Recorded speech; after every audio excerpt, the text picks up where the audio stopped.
Hi and welcome to part 3 of episode 4 of WineMastery.co. I'm John Lightfoot and I'm John Murphy. And we're here to talk about red wines.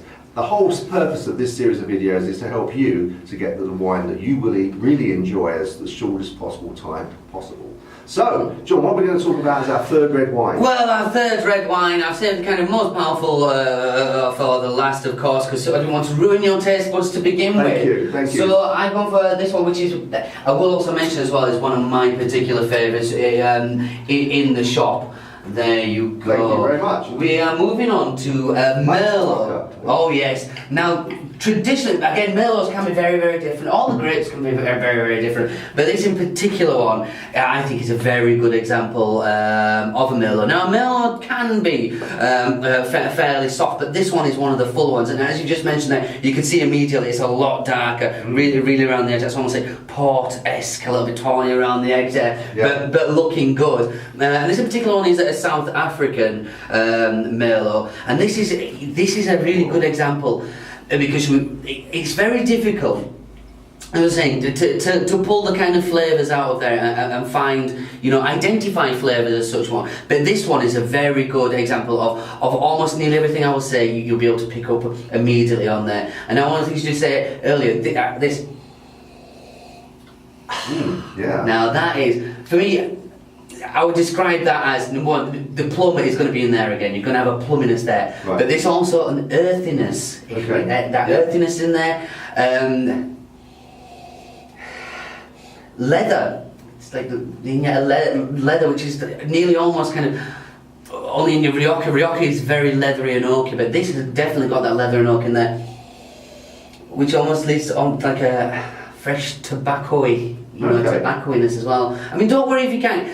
One thing, it's very difficult because it's very easy to start waxing lyrical about wines, and because I've been doing it for a fair amount of time, and it is trying to identify every little bit in there. So do not be worried for one moment if you're not finding those flavours at all. What we are throughout this video, we're going to try and help you to identify those. But don't worry if you don't find it. It's also very subjective. But that's what I would. It is all trial and error now. I've drunk a lot of wine, so what I would suggest is just getting stuck in, and eventually you'll start picking out that flavour, and you'll recognise it yourself. But what I always found is when you are tasting wines, it is if you're struggling to find it, if somebody says it's got that flavour in there, and then suddenly you think, yeah, I can get that. So just stick with us and we'll go through it. But do not worry. If you're not doing it wrong. There is no wrong way to be drinking wine. And even if you can't recognise the plum or the tobacco, it still tastes very nice. Yes, it does. Win-win, really. Win-win. So I'm going to get in that.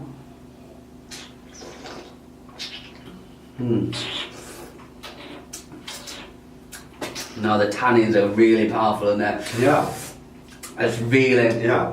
As we've gone up from the Shiraz to Cabernet Sauvignon, this Merlot is really very tannic. But again, with food, that would immediately take that off. Now, it's not. I would describe this when people say well balanced. The actual power of flavour is overpowering the tannins in there. So sometimes you can get a wine which sometimes is a bit young, and the tannins are kind of the main thing you're going to get in there, and you just kind of coat your teeth, and that's all you can really concentrate on. And as such, that wouldn't be quite as good. Whereas this has got just the right balance of flavour and fruit in there, and the right balance of tannins in there. So it works very well.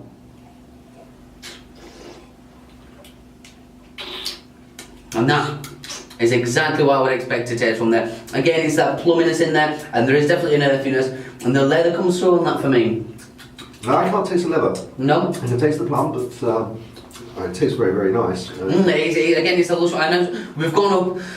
We have actually gone up in a kind of power of flavour here, which you will have noticed if you watched all three. And this Merlot, I would definitely recommend if you're wanting something more powerful than the Cab Sauv, move you on to this Merlot or a Merlot as such. But again, we're gonna go further, deeper. We're gonna have some bigger flavours than this yet to come.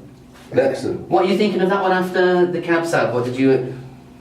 I think it's the thing is, after the Shiraz to begin with, and then I could still taste or remember the taste, but this has really sort of blown my recollection of the previous taste. So I can only taste this now. It's well, again, because the Shiraz, being a light one, really doesn't have a lot going on as such. Right. Very, very simple and easy going. Whereas this one, again, we've got the complexity going on there. I mean, you can still taste that now. It's still in your mouth. Some bits coming through. Yeah.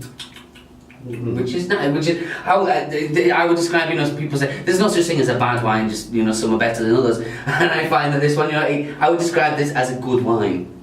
And that's it. Yeah, this is retailing about £15ish, which is not, not massive in the kind of wine world. Not a crazy amount to spend, but it is worth putting that a couple of extra quid into your wine. You do get so much more from it. It's better to put that extra couple of quid in and enjoy it rather than skimping on it and not enjoying it. Absolutely, and obviously a lot of the cost is going in tax. So proportionally, you spend another £5, that's on the wine rather than the tax. That's exactly right. The quality does go up. And I guess one of the things you can do, if you can get some friends to chip in, you can get a decent bottle of wine and actually have the discussion about the wine and try and enjoy it yourselves as well. It's always better. Wine's always better with people than on your own. So cheers. Oh, chin chin. Thank you very much, John. You are more than welcome, John. Thank you. Here's to the next one. Chin chin. Chin chin.